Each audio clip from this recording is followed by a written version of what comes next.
Assalamualaikum warahmatullahi wabarakatuh. Perkenalkan, nama saya Muhammad Diki Fatur Rahman sebagai moderator dari kelompok 4 mata kuliah Kritik Sastra. Yang terhormat dosen pengampu Profesor Yus Luciana dan Ibu Dr. Ansana MPD. Kali ini kita akan membahas ontologi, epistemologi, dan aksiologi kritik sastra. Selanjutnya lanjut ke pemaparan materi akan dibacakan oleh Nurul Ajmi. Padanya disilakan. Baik, di sini saya akan menjelaskan esensi kritik sastra. Esensi kritik sastra adalah sebuah pertimbangan tentang bobot karya sastra. Bobot karya sastra itu tergantung siapa yang menilai. Kritik sastra adalah sebuah pertimbangan terhadap sastra. Kritik sastra tidak bisa dilakukan dengan gegabah. Kritik sastra yang tanpa pijakan yang memadai hanya akan munculkan kritik balik yang berujung pada tumbuhan sastra. Istilah kritik sastra berasal dari bahasa Yunani atau krises yang berarti hakim. Krises sendiri berasal dari krinen atau menghakimi. Adapun kata kriterion berarti dasar penghakiman dan kritikos berarti hakim kesusastraan. Menurut Freud, Pradowo 1984, kritik sastra adalah semua kerja kerjanaan dan selera yang berhubungan dengan kesusastraan yang merupakan bagian dari pendidikan liberal budaya ataupun studi humanis. Selanjutnya, kritik sastra pertama kali dilakukan oleh orang Yunani bernama Hepokinohanes dan Heraklitus pada sekitar tahun 500 sebelum Masehi, yaitu ketika mereka mengincar kelas pujangga bersan Homerus yang dengan mengisahkan cerita yang tidak senonoh serta bohong tentang dewa dewi. Kritik sastra adalah pertimbangan baik buruk karya sastra, pertimbangan bernas seni atau setidaknya. Prinsip-prinsip karya sastra. Prinsip karya sastra adalah dasar yang melandasi bahwa karya sastra sudah selayaknya diberi kritik. Sastra adalah sebuah komoditi yang pantas mendapat tanggapan dari pembacanya. Karya sastra besar akan mendapat apresiasi berbeda dibanding sastra biasa. Kehadiran kritik sastra memiliki prinsip agar peningkatan kelas sastra melalui kritik sastra, fenomena sastra akan terapat ke atas. Aktivitas kritik sastra perlu memegang prinsip intelektualitas yang mencakup 3 hal, yang menganalisis, menafsirkan, serta menilai. Prinsip utama dalam kritik sastra adalah menghasilkan tafsiran-tafsiran. Ada 2 macam tafsiran yang sering dilakukan oleh kritikus, yaitu tafsiran menggelar dan kritik tetap. Selanjutnya materi yang sedang dibacakan oleh Ibla. Padanya disilakan. Masih penemangator, di sini saya akan menjelaskan mengenai cakupan kritik sastra. Nah, kritik sastra, cakupan kritik sastra adalah domain yang melibatkan seluk-beluk kritik sastra. Nah, kritik sastra dapat digolongkan menjadi 2 cakupan. Yang pertama, kritik sastra sempit, yaitu biasanya hanya membuat satu aspek kritik dan karyanya pun terbatas. Hanya 1 atau 2 karya yang dikritik hingga menjadi sedikit. Nah, yang kedua yaitu ada kritik sastra luas, artinya dapat melebar ke masalah apa saja dan karya yang dikritik juga semakin banyak. Semakin luas cakupannya, sesungguhnya kebermanfaatannya semakin tinggi. Nah, terus ini juga kritik sastra pada dasarnya mencakup studi sastra yang berusaha menyelidiki karya sastra dengan maksud menganalisis, menginterpretasi, memberi komentar dan memberikan penilaian menurut Pradowo tahun 2002 halaman 34-35. Nah, hal ini menandai bahwa cakupan kritik sastra merupakan kerja yang serius. Kritik sastra perlu dilihat secara berhati-hati menurut Finani tahun 2000 halaman 20. Kritik sastra itu semacam pertimbangan untuk menunjukkan kekuatan atau kebagusan dan juga kekurangan yang terdapat dalam karya sastra. Terus di sini juga yang kedua ada ragam kritik sastra. Ragam kritik sastra sepertinya juga mengikuti irama kehidupan. Sejumlah warna kehidupan banyak mewarnai keragaman kritik. Ragam kritik sastra ada berbagai macam, tergantung sudut pandang yang digunakan setiap kritikus. Setiap kritikus bebas melakukan kritik, yang penting jelas arahnya. Nah, yang pertama yaitu ada menurut Abrams tahun 1981 halaman 35-36. Kritik sastra dapat digolongkan menjadi 2 bentuk. Yang pertama kritik teori dan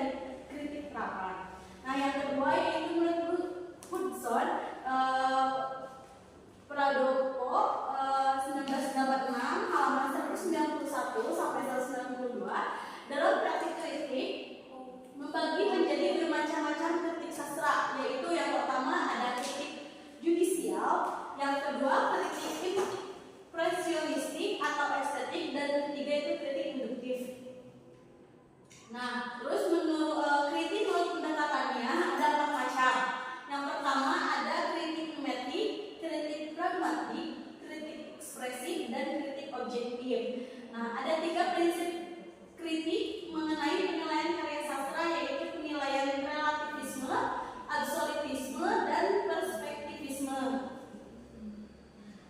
Cukup sekian dari saya memberikan kepada moderator. Materi selanjutnya akan dibacakan oleh Rahel. Padanya silakan. Terima kasih kepada moderator yang telah mempersilahkan saya untuk berbicara di sini. Selanjutnya ada epistemologi sastra. Nah, ini ada pengertian dari epistemologi sastra. Nah, jadi epistemologi sastra ini adalah cabang studi yang menyelidiki bagaimana pengetahuan tentang dunia, manusia, dan pengalaman hidup dikonstruksikan dan dikomunikasikan melalui sastra. Ini bukan sekedar tentang apa yang dikatakan sastra, tetapi bagaimana sastra ini tercipta dan menyampaikan pengetahuan. Jadi, definisi sastra ini tidak bisa lepas dari epistemologi, karena epistemologi ini adalah suatu bagian yang terpenting di dalam kritik sastra.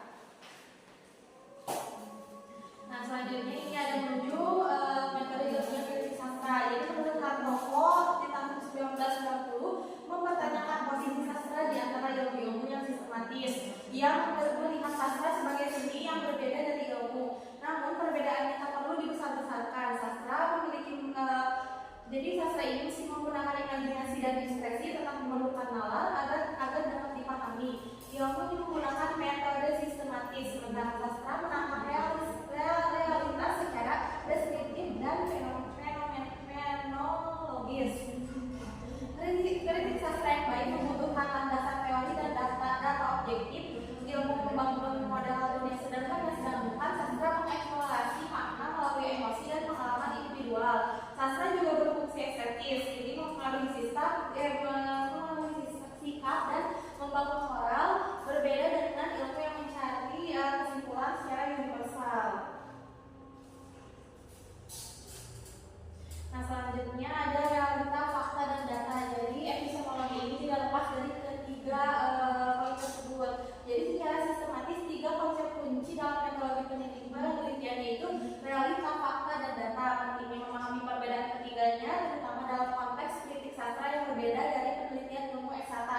Jadi eksakta adalah bidang ilmu yang berfokus pada pengetahuan konkret, nyata, dan dapat diuji melalui percobaan dan penelitian sehingga hasil-hasilnya dapat dibuktikan dengan pasti. Nah, ini ada penjelasan dari ketiga poin tersebut, yaitu yang pertama adalah realita.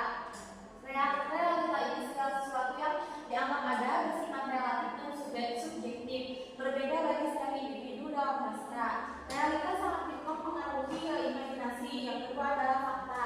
Pernyataan tentang realita ini juga subjektif karena dipengaruhi sudut pandang. Contohnya yaitu 2 makanan dapat menggambarkan kemiskinan dan konsumsi secara berbeda. Yang terakhir ini ada data. Data ini termasuk ke dalam fakta. Jadi fakta yang relevan dan dipilih secara selektif untuk penelitian, dapat kualitatif ataupun kuantitatif. Data kemudian diolah melalui seleksi, pengelompokan, klasifikasi, pemaknaan, dan perbandingan untuk mencapai kesimpulan. Dan fakta ini tidak semuanya menjadi data. Selanjutnya ada objektivitas dan subjektivitas dalam kritik sastra. Kritik sastra ini dapat objektif, yaitu bersifat formal atau berteori, atau subjektif juga. Nah, subjektif di sini yaitu estetis dan personal. Sastra sendiri cenderung subjektif, membuat pencarian objektivitas dalam kritik menjadi tantangan. Objektivitas ini menurut Gallagher dan Eda Suara pada tahun 2011 adalah hasil refleksi dan kesadaran. Subjektivitas bersifat pribadi, batas keduanya tipis dalam penelitian sastra. Intersubjektivitas yaitu penerimaan luas suatu fakta dapat mengungkapkan fakta subjektif menjadi subjektif. Objektivitas ini dibangun melalui komunikasi dan aktualisasi. Selanjutnya konstruksi peristiwa sastra khususnya gaya aku. Selalu mengandung subjektivitas meski penulis berusaha objektif. Selanjutnya keterbatasan sumber dan berbeda-beda dia memilihkan objektivitas secara sempurna. Nah, di sini ada juga menurut Zeitgeist bahwa Zeitgeist itu adalah diartikan sebagai roh zaman. Jadi mempengaruhi subjektivitas juga karena melalui seleksi objektif penelitian ini bisa bersifat subjektif. Hasil penelitian tidak selalu demikian. Fakta sastra hanya ada dalam pikiran pengawas sehingga objektivitas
dalam kepala. Nah, keindahan atau estetika itulah yang perlu dibongkar oleh seorang kritikus dengan dorongan rasa ingin tahunya. Karena jika tidak punya rasa ingin tahu, maka makna dari sebuah karya sastra itu tidak dapat diulik atau tidak dapat didapatkan. Rasa ingin tahu itulah yang menyebabkan peneliti secara sengaja menghimpun keterangan yang berupa data, fakta, dan pengetahuan yang susun berupa konsep atau gagasan yang saling berkaitan yang akhirnya memberikan keterangan atau penjelasan mengenai segala sesuatu yang dialaminya. Selanjutnya, nah ini ada wawasan teoretik dalam kritik sastra. Menurut Sastrowardoyo tahun 1960 bahwa dalam epistemologi itu kita berhubungan dengan dasar-dasar atau asas-asas yang sah yang menjamin terhadap objek ini tadi. Jadi untuk mengkritik sebuah sastra itu kita perlu pengetahuan, fakta, data, dan realita yang benar-benar menjamin bahwa apa yang kita kritik itu betul-betul sah atau betul atau benar. Nah, makna tidak hanya didapat dari kata-kata, tapi juga dari nilai-nilai yang dibawa oleh pengaruh sejarah dan masyarakat. Robert Sebos menyatakan bahwa pengarang merupakan perabot teks sastra yang merupakan hasil dari kebudayaan yang telah mencapai subjektivitas manusiawi dengan penggunaan bahasa. Selanjutnya, terakhir ini ada kritik dari saya, ada kritik kepatutan dan rekreasi makna. Jadi untuk kritik sastra sendiri, kritik sastra itu adalah uraian yang menunjukkan makna, nilai, dan hakikat sesuatu karya. Ini menurut Gloria Lelana tahun 1989 di halaman 11. Nah, jadi atau tidaknya sebuah karya sastra itu dilihat dari bagaimana kritikus memberikan kritiknya atau nilainya terhadap karya sastra tersebut.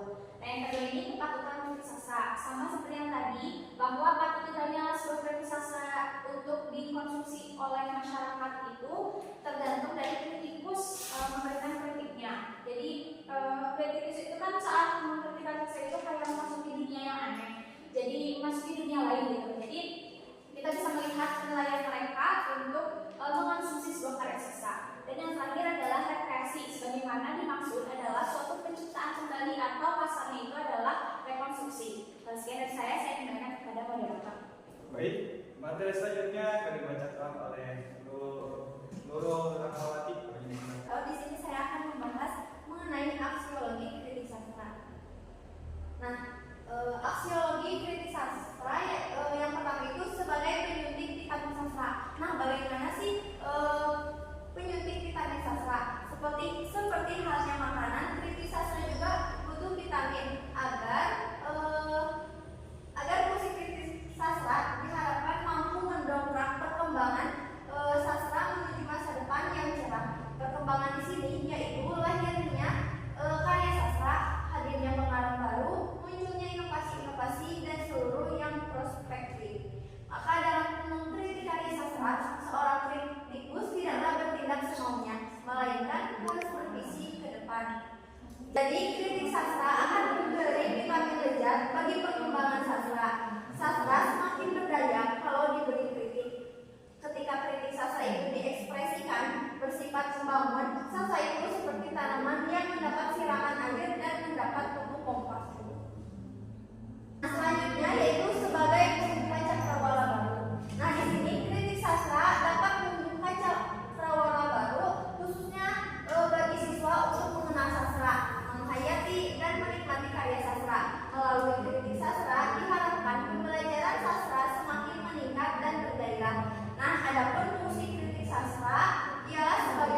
dan seluruh karirnya merupakan proses mendisiplinkan gaya-gaya kemampuannya.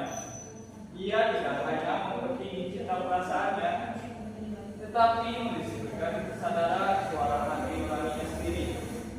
Kritikus sastra melakukan 3 peranan sekaligus, yaitu yang pertama menjalankan self-discipline pribadinya sebagai jawaban terhadap karya sastra tertentu. Yang kedua, bertindak sebagai pendidik yang berurusan dengan kesehatan dan sikap kejiwaan suatu masyarakat. Dan yang ketiga, bertindak sebagai hakim yang membangkitkan kesadaran dan menyalakan atau menghidupkan suara hati nurani. Maka fungsi utama kritik sastra adalah memelihara dan menyelamatkan pengalaman manusiawi serta menjadi suatu proses perkembangan susunan-susunan atau struktur yang bermakna. Selanjutnya, yang kelima, kritik sastra sebagai juru penerang dan sensor. Kritik adalah seorang juru penerang. Kritik yang bagus tentu memberikan informasi lengkap tentang suatu persoalan sastra. Hasilnya berupa kritik sastra yang diharapkan juga mampu memberikan pencerahan.